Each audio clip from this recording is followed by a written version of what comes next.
টুংটাং শব্দে মুখরিত মতলব উত্তরের কামারপাড়া।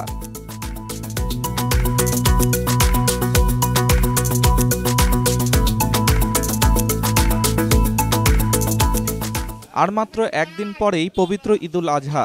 ঈদকে ঘিরে ব্যস্ত সময় পার করছেন চাঁদপুরের মতলব উত্তর উপজেলার ঐতিহ্যবাহী ছ্যাঙ্গারচর বাজার সহ উপজেলার বিভিন্ন হাটবাজারের কামারপাড়ার কারিগররা। বছরের অন্য সময়গুলোতে কাজের তেমন চাপ না থাকলেও কোরবানির সময় যেন দম ফেলার ফুরসত নেই তাদের। তবে বিগত বছরগুলোর চেয়ে এবারের সরঞ্জামের দাম বেশি হওয়ায় কিছুটা বিপাকে পড়েছেন কামাররা।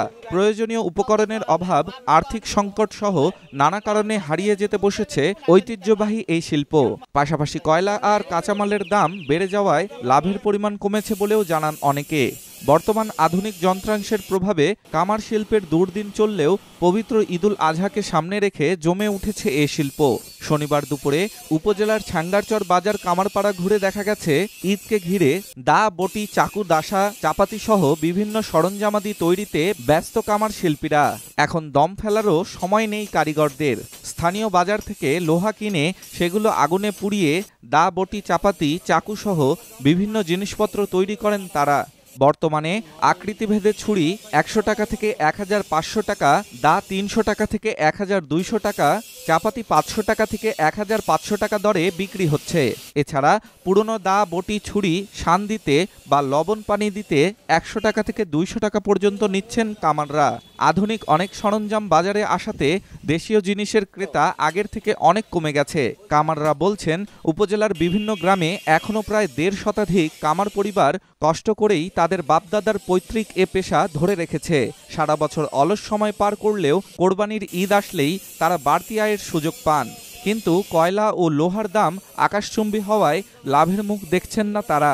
কামার শিল্পী স্বপন বিপ্লব কর্মকার ও সুমন কর্মকার বলেন, বংশ পরম্পরায় আমরা এই কাজ করে আসছি।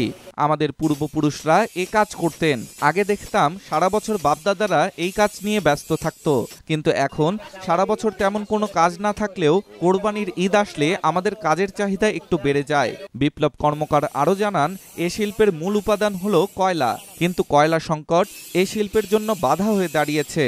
বিভিন্ন প্রতিবন্ধকতায় নতুন করে কেউ এই পেশার সাথে জড়িত হতে চাচ্ছে না। তবে বছরের অন্যান্য সময় আমাদের কাজ না থাকলেও ঈদুল আজহায় বিক্রি ভালো হয়। গত কয়েকদিন যাবৎ কাজের চাপ কিছুটা বেড়েছে। কুরবানির চাপাতি, ছুরি, ছেনা কিনতে আসা ক্রেতা আরমান কাজী জানান, প্রতি বছরই কোরবানির ঈদে ছুরি চাপাতির প্রয়োজন পড়ে।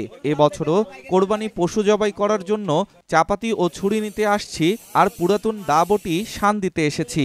দাম একটু বেশি হাঁকাচ্ছেন তারা, তবুও কিছু করার নেই, লাগবে যেহেতু তাই নিতে হলো।